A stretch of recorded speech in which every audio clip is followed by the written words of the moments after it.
Number 1. Cabin. Some people might hear this story and think that I deserve what happened to me. I would be the first person not to argue with them, though. So please don't think I'm telling this story in order to garner any sort of sympathy. The area that I grew up in was pretty rural.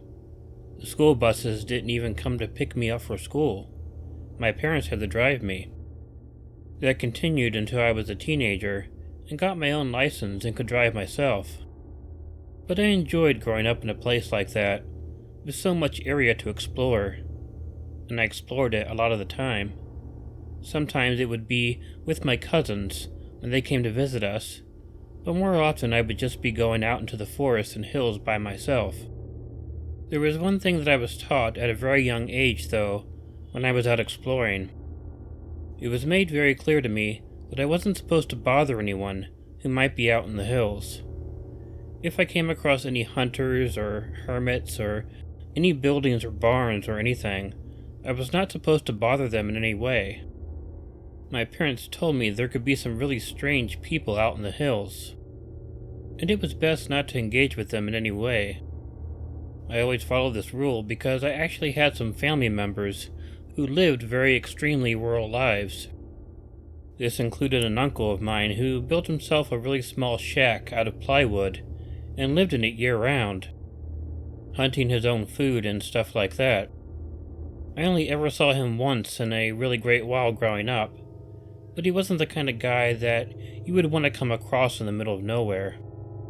A few times when I had gone out hiking, I saw an old cabin down in a holler far off from my house. I was always curious to go up to the cabin and check it out, but I knew that this was a very bad idea, and would go against what I was taught about going out into the woods. So I really never went down into that holler to take a closer look. I would always go in a different direction, or if I was with my cousins, I wouldn't go that way at all. When I was 14 years old, though, my curiosity finally began getting the better of me.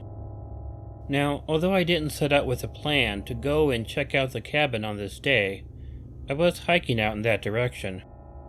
I hadn't even been thinking of the cabin, but the moment that I saw it, my curiosity really was piqued. It didn't take much before I decided that I wanted to go down and look around a bit. Looking at the cabin, even from a distance, was what changed my mind. I'd never seen anything that would indicate to me that it wasn't an abandoned building. I had come across other abandoned buildings before, ones that were much more obvious than the cabin. Most of them were broken down and not interesting, but the cabin was interesting to me, not only because it was a cabin in the woods, and who is not curious about a cabin in the woods, but also because it was still mainly intact. I decided to go and check out the cabin. I slowly started going down the hill, wondering if this was a bad idea or not. Of course, the nervousness of doing something that I knew I was not supposed to be doing was a bit overwhelming. As I got closer to the cabin, I still didn't see anything that would indicate the place wasn't abandoned, so I was hoping I would be able to find a way in and even explore it. I didn't expect to find the Book of the Dead or anything like that, but the building was obviously really old, and there could have been something interesting in there. I got a better look at the cabin than I had ever had before. There was a porch on the opposite side that I had never seen before, but it was pretty run down. There was moss covering large parts of the cabin, and most of the wood had turned a strange grayish-green color. It also smelled strangely and sort of unpleasant, although I was unable to place the smell. I was absolutely convinced beyond a doubt that the place had to be abandoned. Still, I was a bit nervous as I climbed the stairs on the porch. Everything was quiet, and like the old cliché, I thought that it was too quiet. There weren't even many animal noises, which was rare for the area that we lived in. However, I might have just been blocking them out because I was so fascinated with the cabin. I got up to the door of the cabin, listening to the wood creaking under my feet. Getting up to the door, I was getting more nervous. On some level, I hoped that the door would be locked, but that it would be jammed shut. Anything that would make it difficult for me to get in. Then I could just give up and go home. However, when I reached out and tried to open the door, it wasn't locked in any way. In fact, I was able to push the door open very easily. Looking into the cabin, I was absolutely convinced that no one could be living there. It was pretty nasty inside. It was a lot like the outside. Everything was mildewy, and there was moss growing everywhere inside as well. It looked like no one had been inside the place in who knows how long. It all made me feel a lot better about trespassing in the first place. I left the door open behind me as I went in to explore the building. There was some primitive and really old furniture in the front room, but nothing that I was interested in actually touching. There were some old books lying on a table, but they had been destroyed by the elements, so much that I wasn't going to touch them either. It was an old building, and I was surprised that it had more than one room in it. There was a door, which I figured led to either a bedroom or a closet. I decided that I had come this far that I might as well open the door and see what was behind it.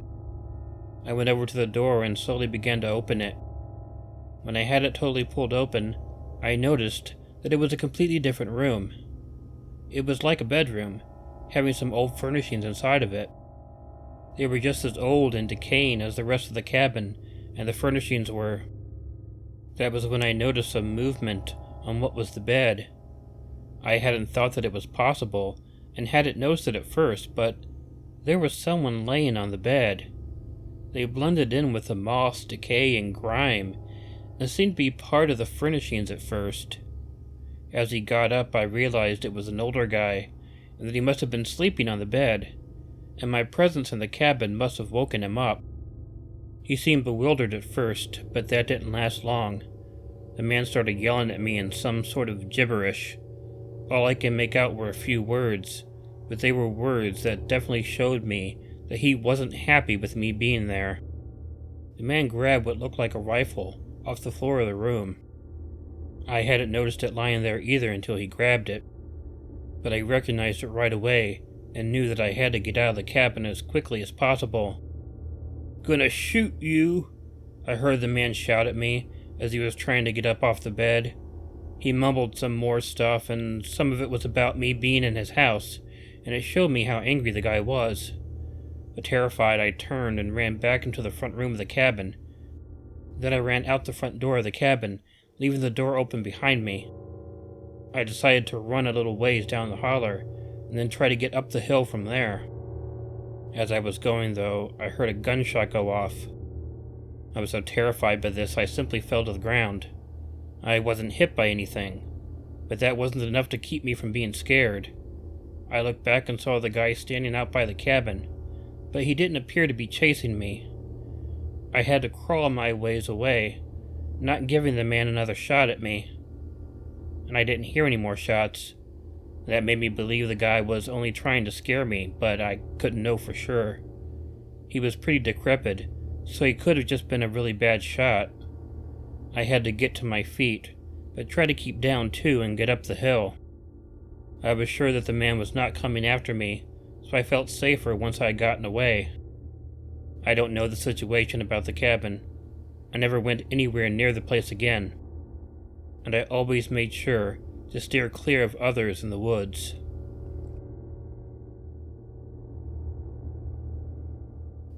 Number 2. Storm.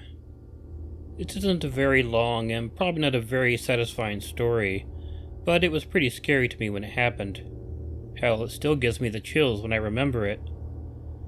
I lived in a lot of places when I was growing up, both urban and rural, but for the majority of my life I lived in the city, including most of the years in which I was growing up. However, there were a few years in my early teens that we lived out in the country. It was quite a bit of a change for me, and it was very hard to get used to. We lived in a pretty nice house up on a hill by itself. It was surrounded by a lot of other hills and trees and things of that nature. It is important to know that there were no people really close by, and we didn't really know anyone in the area. I was 13 years old, and I was home alone one evening. I got a call from my parents telling me that they weren't sure when they would be getting home. It was storming really badly. They didn't want to risk getting into an accident. I was okay with being home alone. I really enjoyed storms. So I was just going to have a night home by myself watching some television. The storm was really going strong. I was sitting in the living room watching TV and having a nice time for a couple hours after my parents had called. There was a loud booming crack of thunder that caused me to look out the front window, and when I did, I almost jumped out of my seat. There was some strange-looking man looking into the window at me. Another lightning bolt flashed and he was suddenly gone, but then I heard him still out there. He began pounding on my front door. It was a really loud and fast pounding. I wasn't about to answer the door, I was scared. I ran into the kitchen and grabbed a knife from the cutting block. Then I went and sat down on the couch facing the door. The pounding probably didn't last very long, but it seemed like a long time to me. I was really happy that I grew up in the city and I kept all the doors locked, even when I was home. I wasn't worried about the guy going to another door. And then suddenly, the knocking stopped, and it didn't come back. The storm just kept raging throughout the night, and I continued to sit there with a knife in my hand. I kept waiting for the guy to come back, but he didn't, fortunately. That was the only scary thing that happened to me back when I lived out there. It wasn't long after that we went back to the city.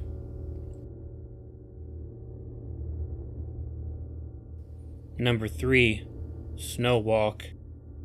I know that you do country stories on every Wednesday. I don't really live out in the country per se, but I do live outside a rural town. I hope that would be good enough. As I said, I don't really live in the town, but on the side of a hill just outside of town. There is a gym in town, and the hill is behind it. There are a few houses up on the hill, too, not too close together, though. My house is on top of the hill, and I also live by myself. I've rented the house from the owner for about 10 years now, and have even stayed living here after this incident happened. The reason that I mentioned the gym is because I had a membership there. Also, the gym was open 24 hours, which I admit seemed weird for a small town. But the best part about that was that I could work out at night time, when no one else would be at the gym. I much preferred working out alone. Plus, I have always been a night person, so it was perfect for me. And for the most part, I never had any problem with it. Not only did this happen in the middle of the night, it also happened around the Christmas holiday, so it was very cold outside. The people who live in this area are mostly used to the warmer weather throughout the year, so they tended to keep indoors even more during this time of year than the rest of the year. Normally, I would have headed to the gym around 11:30, so I would get there just a little after midnight. I never learned to drive, I still haven't to this day, so I walked to the gym. On this night, though, I ended up leaving a little late. I'm not sure why, but there was probably something on the internet that caught my interest and kept me from leaving on time. That was not unusual for me. There weren't lights along the road up on the hill. At the most, one of the few houses up there might have had their porch lights on. Otherwise, the walk was a very dark walk. However, I had made it so many times that it was second nature for me. But it was even different this time around because it was snowing outside. That somehow made it seem darker, if you understand what I mean. It is so much harder to see where you are walking in the snow.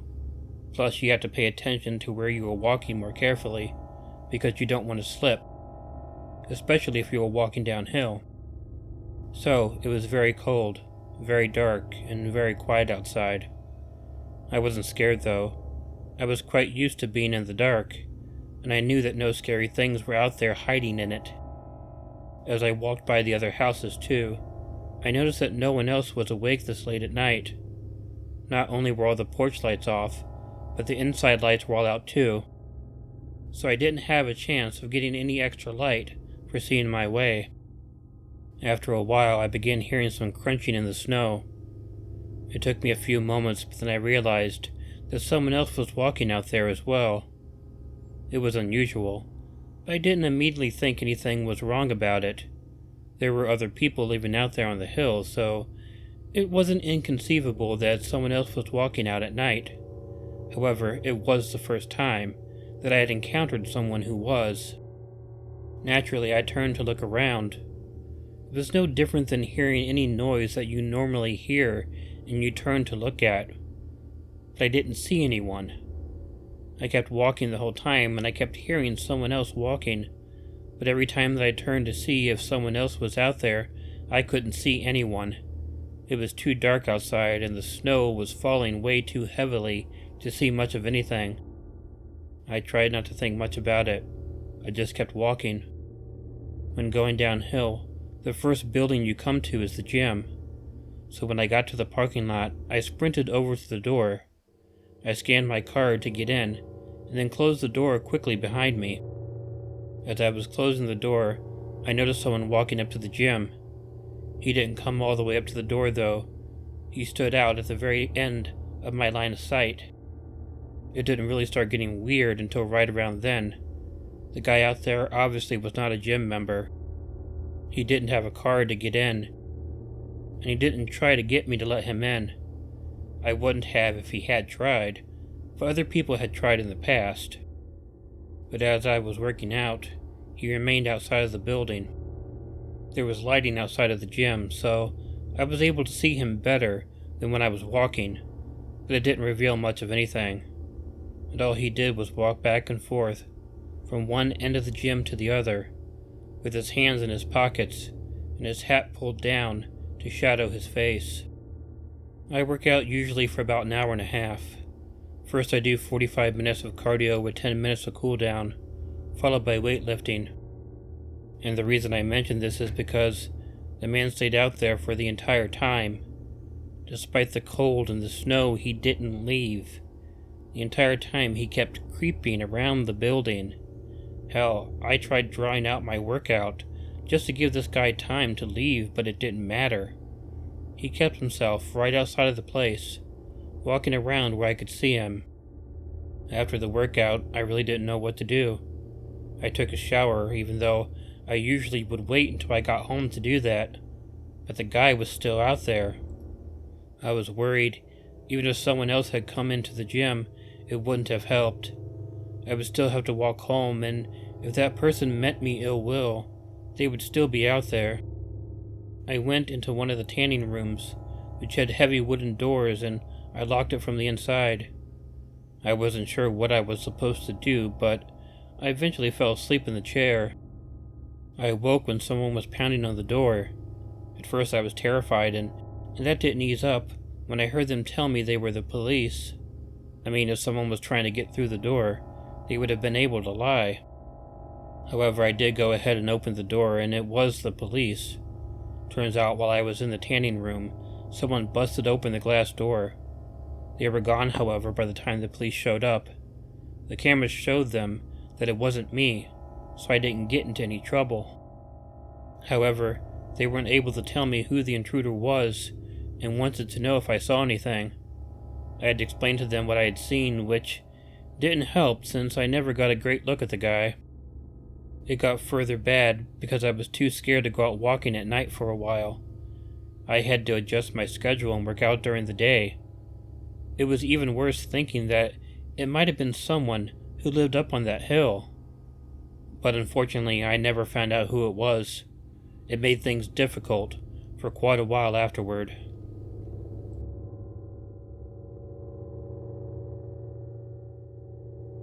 Hey y'all, Killer Orange Cat here. If you like this video, please let me know by hitting the like button. If you're not already subscribed to Killer Orange Cat, please feel free to click the subscribe button and bell below, or click the icon of Ichigo the cat that will appear at the end of this closing. Leave me a comment, and share this video with someone you think might enjoy it. If you have an original story you'd like narrated on Killer Orange Cat, please email it to the address included in the description. But most importantly, don't forget to make sure to check in your closet and check under your bed, because you never know where a Killer Orange Cat might be hiding. Good night.